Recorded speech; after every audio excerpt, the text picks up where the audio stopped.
आपत्तीशी सामना करण्यासाठी जिल्हा प्रशासनाने सज्ज राहावे.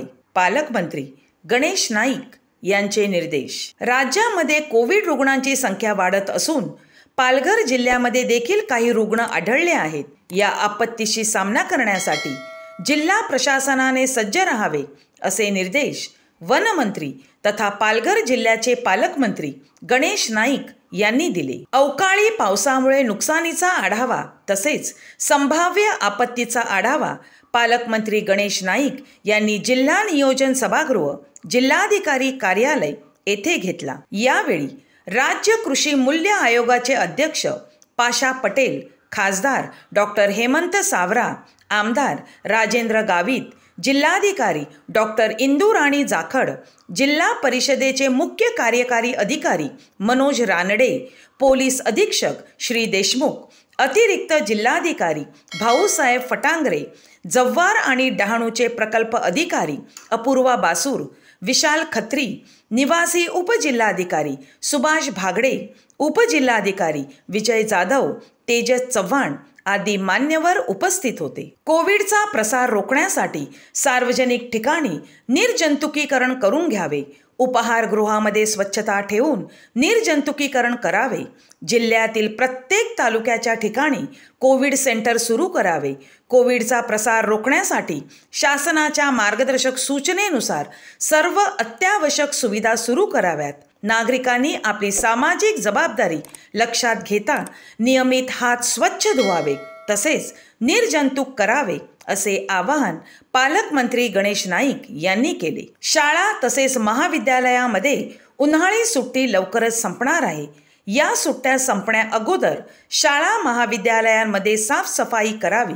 शेतकरी बांधवांनी बोगस बी बियाणे खरेदी करू नये. बोगस बी बियाणे विक्री करणाऱ्या दुकानांवर कठोर कारवाई करण्यात येणार आहे.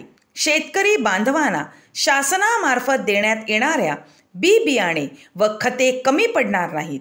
पीक विमा मिळणे हा प्रत्येक शेतकऱ्याचा हक्क असून यामध्ये कोणी गैरप्रकार करताना आढळल्यास कठोर कारवाई करण्यात येणार आहे. जिल्हा प्रशासनाने कुपोषण मुक्त पालघर जिल्हा हे ध्येय असून कुपोषण मुक्त पालघर जिल्हा हे ध्येय असून हे ध्येय साध्य करण्यासाठी जिल्ह्यातील कुपोषित बालकांना सशक्त व आरोग्य संपन्न करण्यासाठी जिल्हा प्रशासन सर्वतोपरी प्रयत्न करत असल्याचे पालकमंत्री गणेश नाईक यांनी सांगितले. पाणी मिळणे हा सर्व नागरिकांचा मूलभूत हक्क असून प्रत्येक घरामध्ये जल जीवन मिशन या योजनेअंतर्गत शुद्ध पाण्याचा पुरवठा करण्यात येणार आहे. अवकाळी पावसामुळे घरे, शेती, बोटी, मत्स्य उत्पादन इत्यादी बाबींचे नुकसान झाले आहे.